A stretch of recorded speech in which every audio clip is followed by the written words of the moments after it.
It's Gita Jayanti.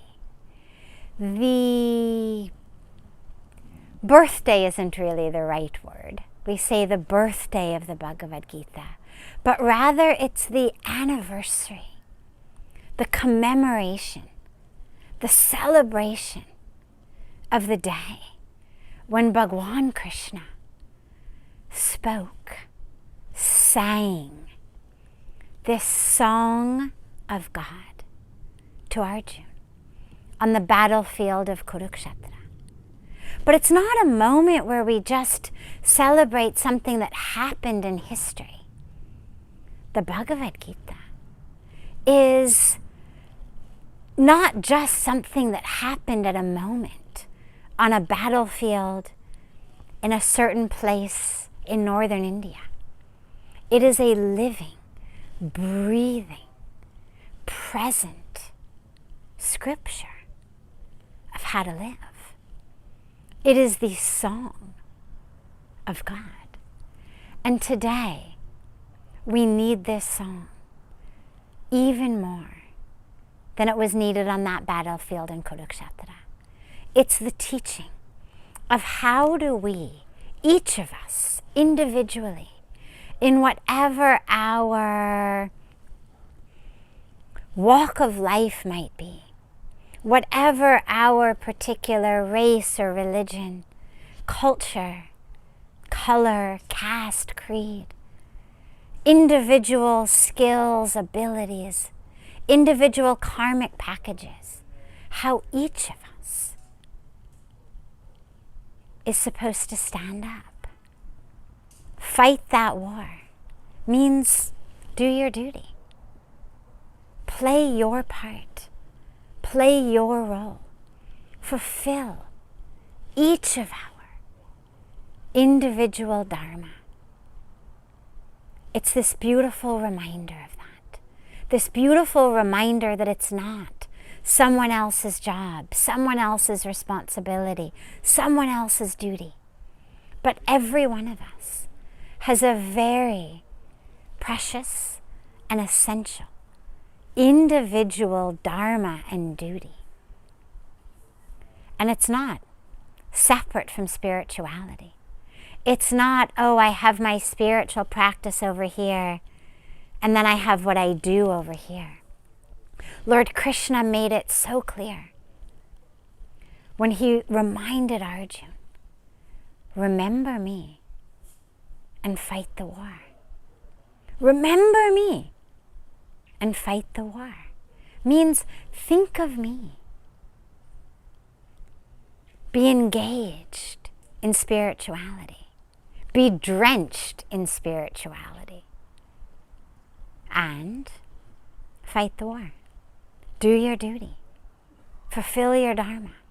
It's not spirituality or action. It's not action or meditation. If ever there were a moment where we needed this teaching, it is now. Because so many people these days are feeling like the most spiritual thing to do is to do nothing. The most spiritual thing to do is to just sit and sort of wait for all of this to end.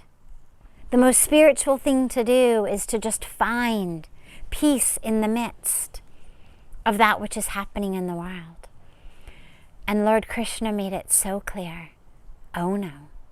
Your peace is not to be found separate from this battlefield. Your peace is not to be found in a cave somewhere else. Your peace is to be found right here, right now, in this moment, engaged in fulfilling your dharma, engaged in karma. Karma means action. Karma yoga is the yoga, the union of action. The opportunity through our action to experience union, oneness with the divine. And in this beautiful Gita, Bhagwan Krishna showed so beautifully, 700 verses, and yet an eternity of truths applicable to every time, every place, every culture, every person, every situation. Go on Google and you'll find so many times of so many philosophers, so many thinkers of every different culture, every language, every religion, saying the Bhagavad Gita is the one I turn to. The Bhagavad Gita is the answer. The Bhagavad Gita is the deepest, purest, most powerful teaching. So it's not a teaching for Hindus exclusively. It's not a teaching for Indians exclusively. It is a teaching for all. So 700 verses for all. And in those 700 verses, he showed so beautifully how this karma yoga, this action, this engagement with the world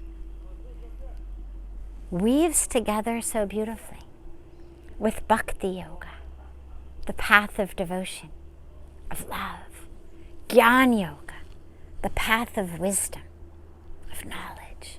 They're not separate. It's not, oh, I'm just going to do bhakti. Or, oh, I'm just going to do gyan. Oh, I'm not a karma yogi, I'm just a gyan yogi. Or I'm just a bhakti yogi. They all are inextricably linked from each other. When we love, when we really love, we act. Can you imagine loving someone and not acting for them? Serving them, giving to them? Of course not. How many glasses of water or breakfasts in bed or flowers or chocolates or poems or whatever it may be, even just running someone else's errands for them, how much we do for people we love. When you love, you act. And when you love God, in any form, by any name, you are loving the creation of the Creator. And when you love, you serve, you act for that creation and for all of the manifestations of that creation. The air, the water, the soil, all of the species with whom we share this beautiful planet. You act for today, for tomorrow, for the day after tomorrow, for the children, for the grandchildren. You act because you love. And similarly with Jnana Yoga, where there is wisdom, where there is knowledge, where there is understanding, there is also action. But there is intelligent action, wise action, right action. But these three streams of karma, jnana, bhakti are woven together into the tapestry of yoga, true union, which is what is so critical today. As I was saying, when Arjuna had to fight this war, and he even said to Krishna, forget it. I don't want to fight. It's not worth it. No amount of land is worth it. No kingdom is worth it. Forget it. Let them have it. I don't want to fight this war. I will just go into a cave. I will meditate. I will do sadhana. And Lord Krishna said, not so fast.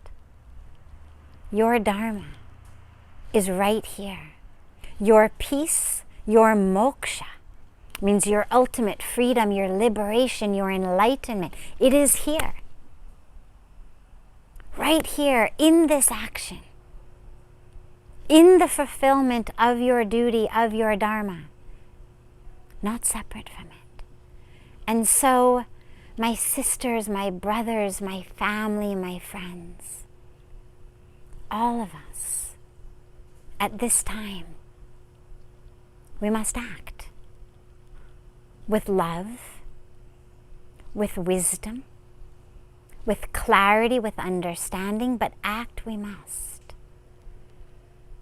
We must not think our peace, our joy, our awakening, our enlightenment is somehow going to be separate from being engaged right here, right now, for the creation, for human rights, for the rights of nature, for the rights of the future to have nature, for the water, for the air, for climate change, for poverty, for the rights of all, for the protection and the preservation of our planet, for justice, all forms of justice. It is up to us to act. Lord Krishna said so beautifully, one of my favorite, everything he said was so beautiful, but one of my favorite teachings when we speak about the environment and we speak about Mother Earth and Mother Nature.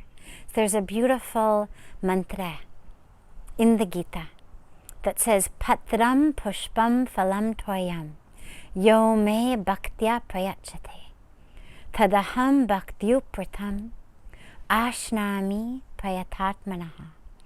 And it means, whatever the devotee offers me with love, with devotion, whether it's a rock, a piece of fruit, a flower, water, whatever it may be, I accept it. I relish it with love and devotion. And I love that teaching for so many reasons. Number one, it reminds me that God is not worried about your accessories. It's not about how much gold there is in the temple or on your body. It's not about the money in your bank account, the color of your skin, the number of followers on social media, how many employees you have, where you are on a corporate ladder, social ladder.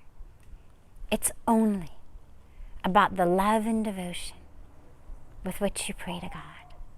But I also love it because he could have chosen any examples. What examples did he choose? A rock, a flower, fruit, water, all natural things. He didn't say a wheel, a chariot. Okay, they didn't have, cars at that time, but he could have said a wheel, a chariot, a vehicle.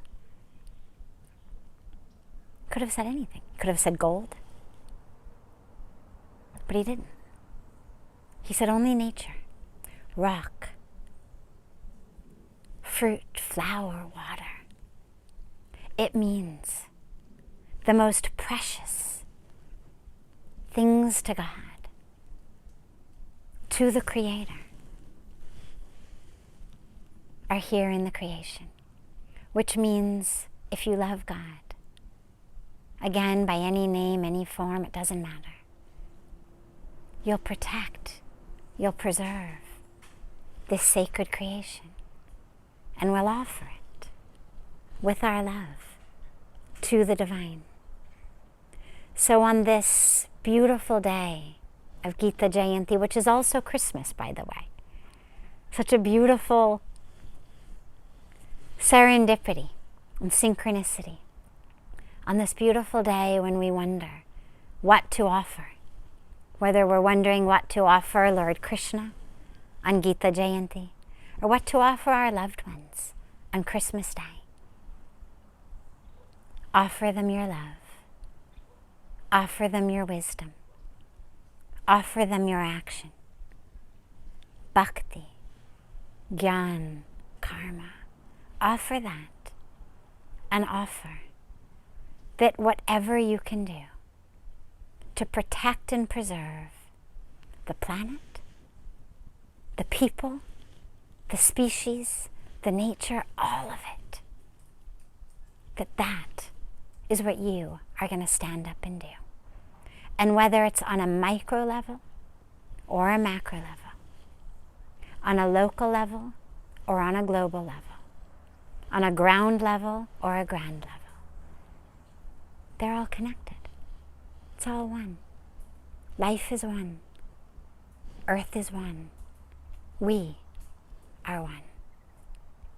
Let us take these beautiful teachings of the Bhagavad Gita, not just chant them and recite them, but live them in our lives, every minute and every moment. Then every moment is an opportunity for yoga, union, and moksha, freedom, liberation. And every moment is a moment of dharma for ourselves and for our planet.